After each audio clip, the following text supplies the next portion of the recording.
Hey y'all, so I'm out here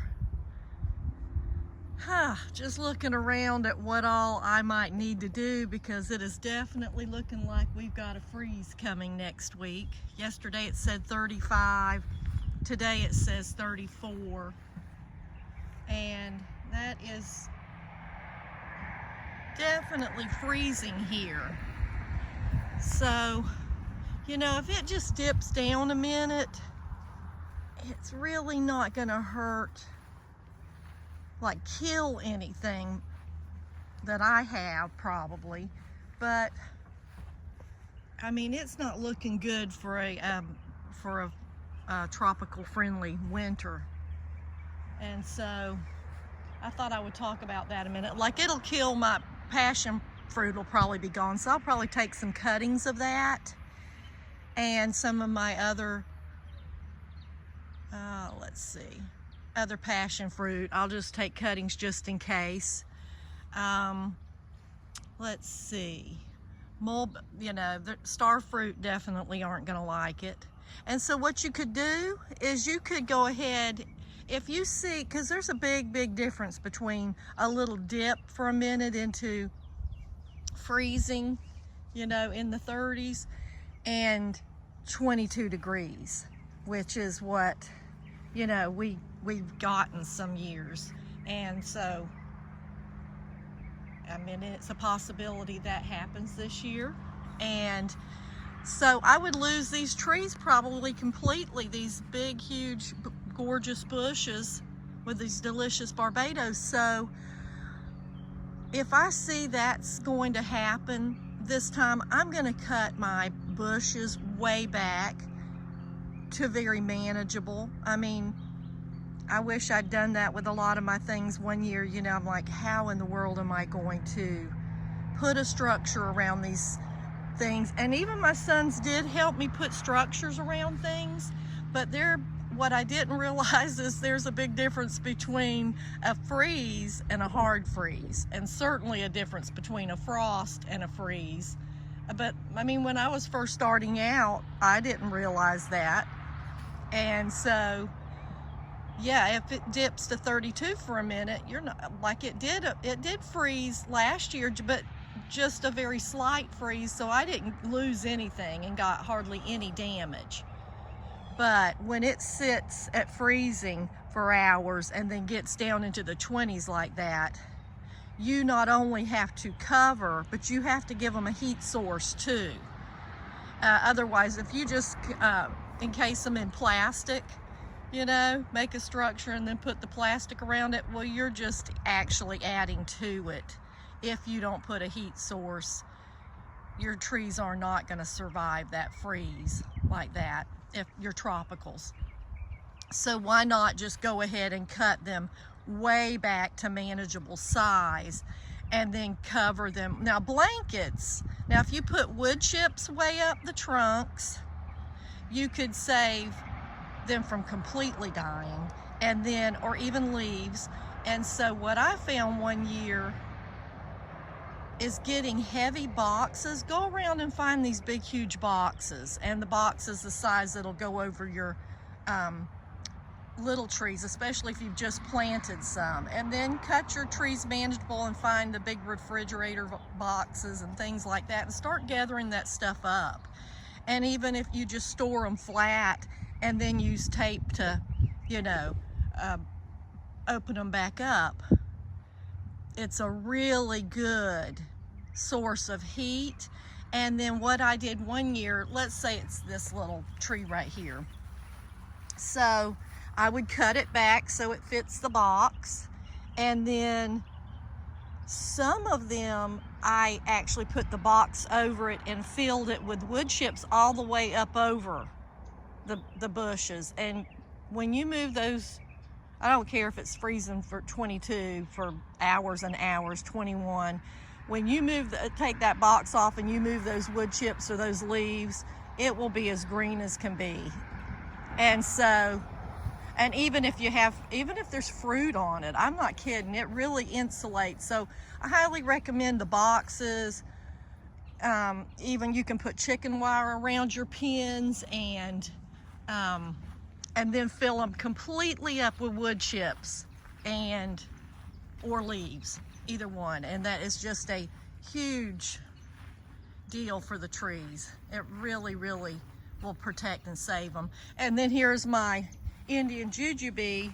Does not like a freeze, although it has taken 21 degrees, but all the fruit, of course, if it freezes, will be ruined.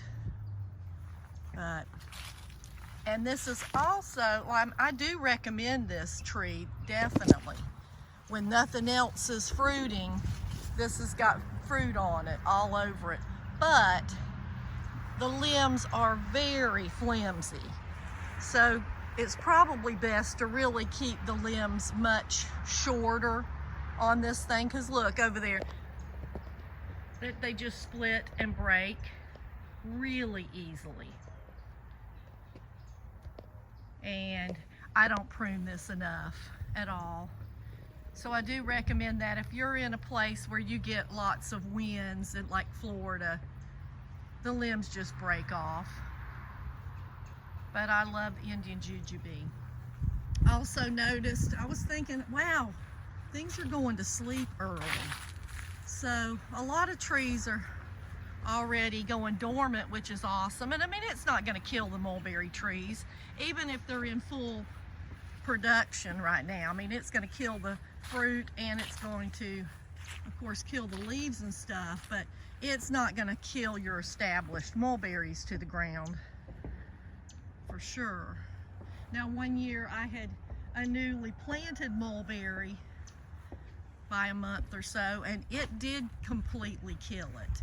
And so if you've got newly planted things, I would definitely recommend that you cut it to a manageable size and completely cover them. And, you know, blankets are best as far as plastic versus plastic, and don't let the plastic touch it. If you're going to make a structure for your trees, don't let the plastic touch the limbs, and you've got to put a heat source in. Isn't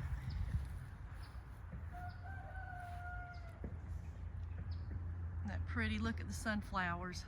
Now these Mexican sunflowers have taken over back here, and they're supposed to be great chop and drops. But yeah, I haven't chopped and dropped them yet. Oh my gosh. Anyway, not looking forward to a freeze already, because it's just doesn't make winter look really good. But that's life, and I'm still excited for some cool weather, and it's super nice even right now. And I'm thankful for, at this time, I'm thankful for the weeds. I certainly wouldn't go to mowing back here, because that's going to be a lot of protection too. Loquats love the cold. No need to do anything with your loquats. Well, I mean, yeah, I mean Florida cold. Probably not going to hurt them at all.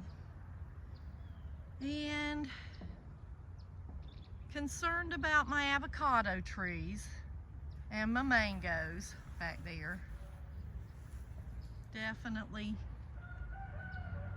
could lose those completely, so I will probably cut those way back.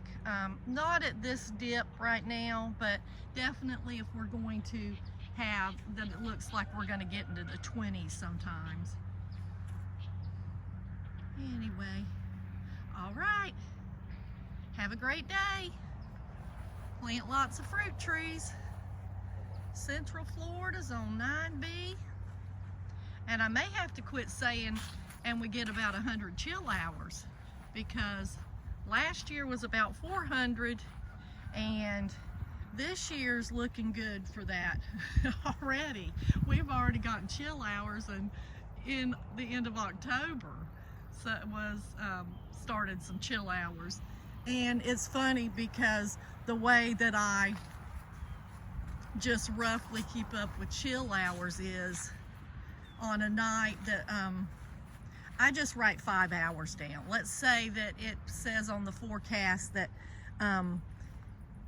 it's going to be in the, let's say 50s, low 50s. So on my calendar, I'll just write 5 hours that we got chill hours that night, because a chill hour is between whenever the temps are between 33 and 55 degrees. And so if it's going to be 50, so I'll just write on my calendar day 5 hours that day. And so that is how I keep up with the chill hours. So at the end of the winter, I have an extremely rough idea of how many chill hours we've had. And really, I err on the side of, you know, there's definitely was more than what I say, than less. So anyway, yeah, that's hilarious, but that's how I come up with our chill hours. All right, have a great day. Plant lots of fruit trees. And we may get about 400 or 500 chill hours this year.